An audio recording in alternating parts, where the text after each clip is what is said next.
Introduce your enthusiasm with your host, Chase Elaine O'Donnell. Oh, hello. Thank you. That is me. So happy to be here. I'm so happy that you're here. Thank you for clicking on this.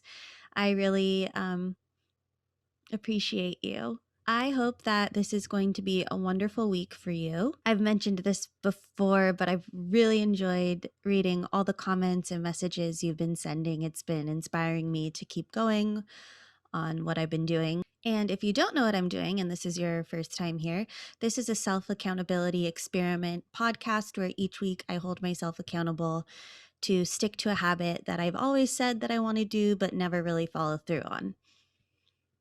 So that's the long and short of it. It's a new week and a new challenge is upon us, my friends. But before we go into that, I wanted to talk just a little bit about stand-up shows that I have coming up. So I will be in Austin on Thursday, September 9th through Saturday, September 11th. That's this week. Then after that is Oklahoma City on September 23rd through 25th. And those are both with Christina P. I'm featuring for her. And then I'm doing a couple shows in San Diego the weekend in between those shows, but I don't know the venue or what time they're at. So that's not so helpful for me to share right now. I'll keep you posted on those. Okay, now on to the challenge. Week 2, I pulled a card from Chris Carr, Crazy Sexy Love Notes. And if you remember, it said, nourish yourself. Show yourselves that you care by choosing healthy, wholesome foods made with love. Eat your veggies, make a green juice, and toast to longevity.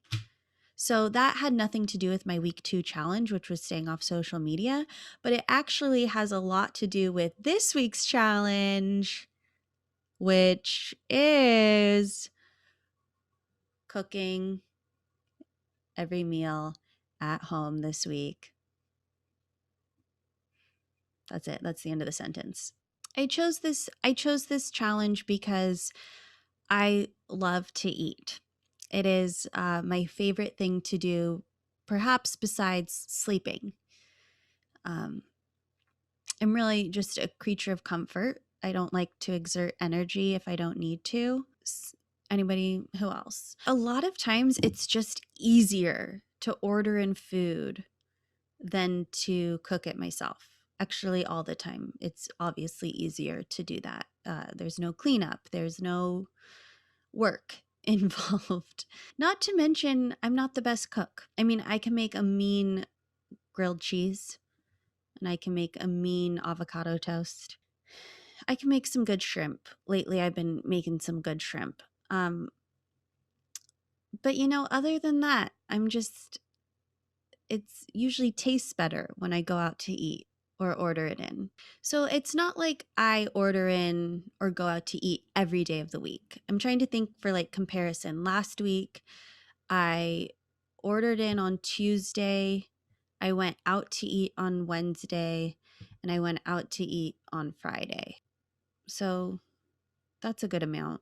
This reminds me of this video I saw on TikTok. I'm actually only drinking 1 day a week. Yeah. And then like Friday and Saturday. So like 3 days a week. And then like Thursdays, cause like Thursday, so fun. So like 4 nights a week. Yeah. And then like there's always like a birthday. So like 5 days a week. And then if like one of those nights like rolls into a brunch the next day, like a classic brunch rollover, then like 6 days. So just like 6 days. Yeah. Just like mellowing out, we're growing up. Here are the reasons I want to cook my own meals. First and foremost, it's healthier for the most part. I mean, let's say I had 2 chili rellenos in front of me. One was cooked at home and the other was from a restaurant. I think it would still be healthier to eat the chili relleno that was made from scratch at home. I don't know, probably less oil. I don't know. I don't have the cold hard facts in front of me, but like, I think it would be healthier. Is anybody arguing me on this? No? Okay. So cool. We agree. Second of all, it's cheaper for the most part. You don't have to spend money on delivery fees or tip or that type of thing. Is anyone arguing me on this point? Or is that a good point that I made? Sometimes it can be expensive when you have to get like the specific yuzu sauce or whatever, but you know what I mean? Nobody's arguing with you, Chase. Keep going. Finally, I want to be a better cook. I'd like to know my way around the kitchen. I don't need to be the next Julia Child. Julia Child presents the Chicken Sisters. I just want to be better than I am, and the only way to do that is by practicing. Okay, back to Julia Child. My favorite movie is Julie and Julia. One of my favorites. It's up there. And I love that the character Julie, who I guess is a real person, and so this girl Julie started a blog where she tried to cook a different recipe every day out of Julia Child's cookbook. And I thought that was a really cool challenge. Obviously, chaos ensued because that is a crazy challenge to take on. So I'm not going that wild, okay? Like my idea of cooking a meal is like tossing a salad together, throwing in some microwaved rice and a can of beans. And that is going 100% to count towards my cooking a meal at home. I make it very easy on myself for these challenges. Here are the official rules though. No eating out, no takeout. That's it. What do I hope happens? What I take away from this challenge? I hope that I feel healthier, first of all. I also hope that I carve out the time necessary to make meals because it does take a good amount of time to cook a meal, like minimum 30 minutes if you're talking cleanup and prep time. But that's like for a basic, meal. A lot of times when I've tried to cook a fancy meal, it's like at least an hour. So I definitely want to make sure I make the time for it and I'm not just like rushing and being like, oh, I got to do something. Like I want to make this a ritual and something that I can enjoy the process doing. Did that make sense? Chase, speak English. I listened to a TED Talk on why cooking meals is important, and Lucinda Scala Quinn, I think that's how you pronounce it, she had this to say about making the time to cook. You may think you're too busy to cook dinner, and you don't have time to sit down and eat, but think of how much time you spend rabbit-holing on the internet, Facebook, Pinterest, Instagram, Snapchat. So why not consider home cooking an essential life skill, like brushing your teeth or cleaning your body or getting to work on time? Why not just decide it's important to you? So I guess I can do it. I can make the time to cook. After this break, future me will be in the hot seat to let you know how my week went cooking meals. Bye!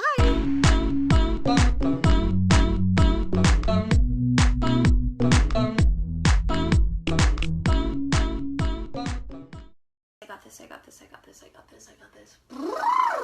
They are not going to judge you, Chase. They are not going to judge you. You are okay. You are okay.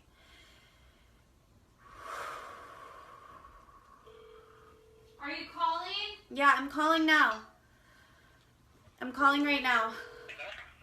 Oh, hi. How are you? Yeah, how are you?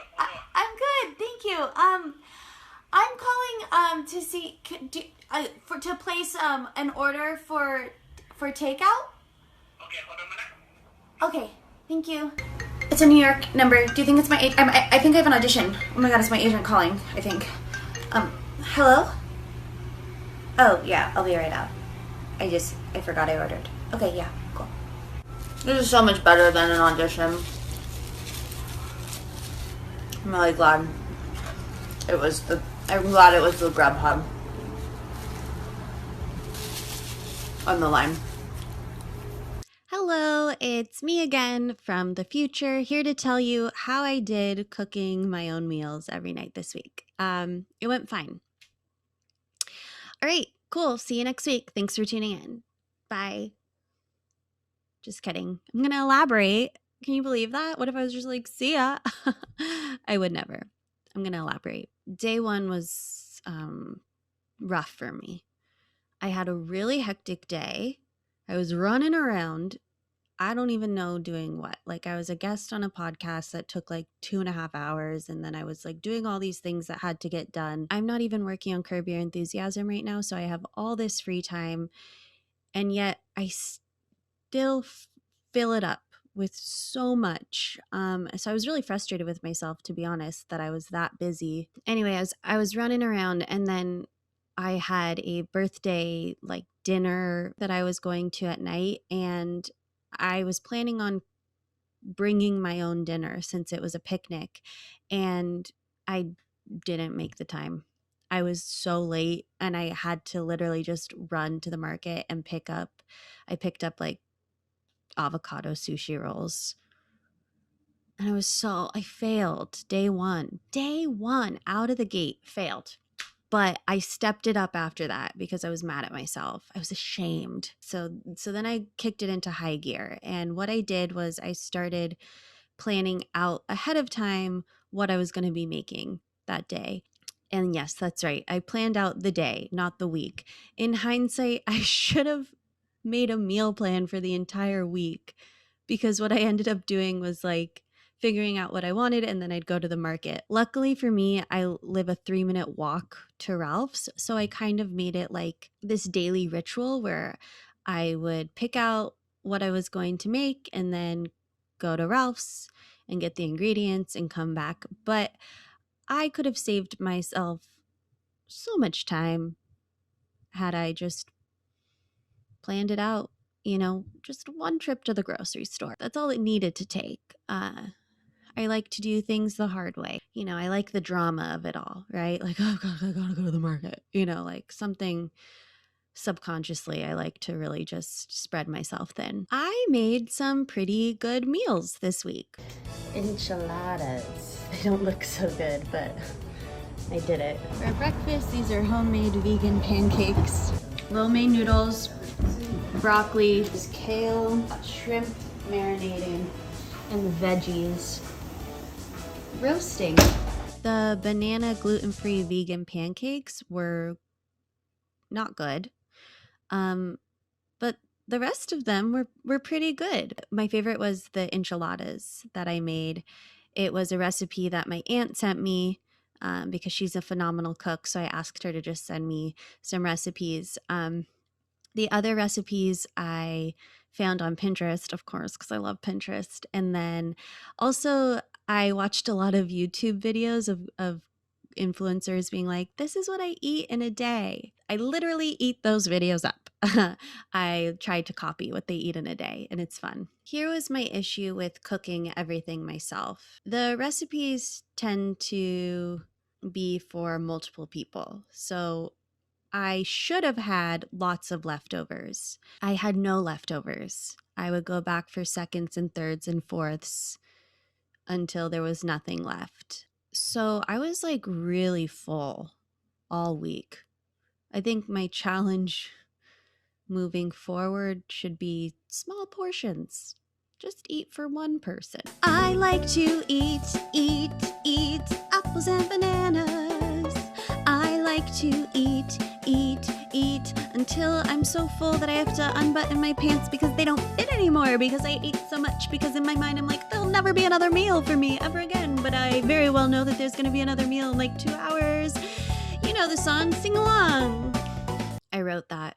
You may have noticed that the meals that I ate this week didn't have meat, and that's because I'm a pescatarian. I literally have been a pescatarian since day one. No joke. I was raised a pescatarian. That's when you don't eat meat, but you eat fish. I grew up in LA, so what do you expect? But let me tell you, in the 90s, like when I was in preschool, I was the only pescatarian in preschool. And then when I was like 5, that would be my sob story. If I was on The Bachelor, I'd be like, yeah, something you should know about me. Like, I had to like really overcome hardship. It was just hard being the only pescatarian in my preschool class. I got made fun of a lot. And then he'd be like, that was like really vulnerable of you to share. And I'd be like, I know. Anyway, when I was 5, I was with my family and their friends, whatever, I don't know. And a piece of chicken had fallen on the floor, and I ate the chicken off of the floor. The very next day, I'm not even kidding, I got the chicken pox. And like the worst case of chicken pox ever. Like I had chicken pox in my throat and like in my ears. It was so, I just remember like running around the house just screaming. It was so terrible. And I was like, I'm never eating chicken again. Like if this is what happens, no thank you. I've obviously since learned chicken doesn't give you chicken pox, but I don't eat it because growing up without meat, I don't like the texture. Anyway, I digress. Back to the challenge. You didn't need to hear about my pescatarian journey. Basically, the goal to feel healthier, which is what I was hoping for, was kind of a no go. Not that I wasn't eating healthy, it was just like I was eating so much that I just felt like I didn't have a lot of energy. I was tired. When you're at a restaurant, you can only have one serving that they give you. You can't go back for seconds unless you're at a buffet or like want to dish out the cash. So I feel like I end up almost eating less when I go out. The other goal that I was hoping to achieve was carving out the time that I needed to cook and not feeling rushed or like I didn't have time to do it. I obviously didn't do that Monday, but we already talked about I started planning it out each day of the week. Again, it felt very inefficient doing it that way, but because I'm not working my normal hours, I do have the luxury of time. If I was working on set, I would be forced to do that meal plan and really plan it out ahead of time. But I did enjoy my little trips to the market. You know, they got to know me this week. It really is amazing what you can do with your time if you plan it out. And it's amazing what you don't do when you don't plan out your time because it just slips away. And I don't plan a lot of things. New challenge alert. So moving forward, I'm going to do a lot better, hopefully, at planning out what I want to eat at the very beginning of the week, just making that one trip to the grocery store. There are times when like you do have someone's birthday or you have an event or you're celebrating something. So I'm not going to be hard on myself if I do that. I'm just going to try to be intentional that the days that I don't have to eat out, that I don't. I like that. So I would say this week ended up being quite the success. I'm also going to share with you the other things that brought me joy this week besides cooking little homemade meals. So on Tuesday night, obviously, it wouldn't be a Chase Your Enthusiasm episode if I didn't bring up The Bachelor. I watched Bachelor in Paradise with my roommates and we all cooked something and then like watched it. It was really, really fun having a little TV dinner. I took a ballet class this week and I loved it. It was so hard, but I grew up dancing. So anytime I take a ballet class, which is super rare, it's really nostalgic for me. And it's like a little meditation.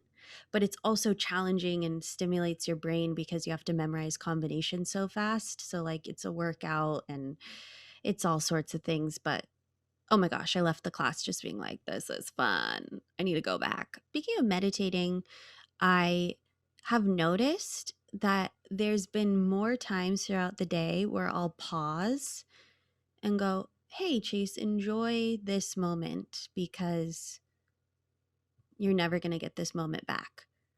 So, like, is that a little morbid? I hope not. It was just like, it's like these moments of take this all in and stop rushing because that's my go to is rushing. But there's these butterflies that live in a garden in my neighborhood. So I've been walking by this garden and just like pausing to look at the butterflies, just enjoying their life flying around. And I looked it up and butterflies only live for 6 weeks. So the 6 weeks that they're here, they're like enjoying it, living it up. And I like that touched me. I don't know, that made me just like, wow, what if you only had 6 weeks to live? You wouldn't be like stressing and all that. You'd want to enjoy your time here. So that's my little spiritual talk for the moment. moving on. I got this book a couple years ago. It's The Tiny Book of Tiny Pleasures. And I opened it up this week and was looking at some of the things that it says, like small and delicious bites. It shows like a picture of dessert and making a wish and blowing on a dandelion puff. Like just tiny little things. Oh, look, a butterfly flitting in the sun. Oh, I get to check that one off. I did enjoy that tiny pleasure. I really like this little book. Okay, and lastly, this is kind of embarrassing because everyone I told that I was doing this, they made fun of me. But I ordered these fairy doors off of Etsy. They're like little tiny doors that you can place in a garden, like at the bottom of a tree stump or something where a fairy would live. And I got like these little fake flowers and I was decorating. Here we go. Look at this. I was decorating the like door where a fairy would live, and this was so fun for me. So I'm gonna go on a little walk and do some location scouting to see where this fairy door should live. And then fairies can enter in and out. So okay, did I lose you there? You know, I worry because I just sometimes the things I think are fun, I think 99% of the people are like, that's fun for you? Yeah, I enjoyed decorating a fairy door. I even went to Ace Hardware and got like wood stainer so I could stain the wood of the fairy door. It was fun. Hey, that brought me so much joy. What brought you joy this week? Can you comment and let me know? I guess comment on the YouTube portion of this video. So I've had 3 other challenges, and I the goal was to keep up these challenges as I moved on to the next challenge, and I've done a really good job, I think, of keeping up my week 1 challenge, which was creating TikTok videos just for fun. And I haven't been doing that every day, but I've definitely been following through on ideas that come to mind and just making them. And I've been having a lot of fun with that. The other challenges I haven't really kept up. There was the staying off social media, which I've been on social media a lot, and I want to go back to staying off morning and night. And then the writing a joke every day, which was last week. I jotted down some ideas, but I never followed through on turning it into an actual joke. So again, I want to be better at that. You know, only one challenge at a time. You know, I'm not going to be too hard on myself. I did the cooking meal challenge, and that's all I can ask for. And I enjoyed it. All right, that is all. I hope you have a wonderful week and you take some time out of the week to do something special for yourself, whether it's decorate a fairy door or cook a yummy meal. If you enjoyed this episode, go ahead and leave a review on iTunes. Oh my gosh, the reviews so far, I was floored. They are so nice. I am so grateful for you for writing those lovely reviews.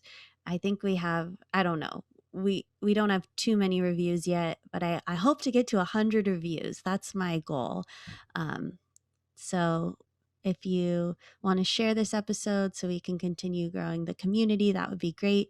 And I just really appreciate you, like I said, tuning in and listening. That is all. Go out there and chase your enthusiasm.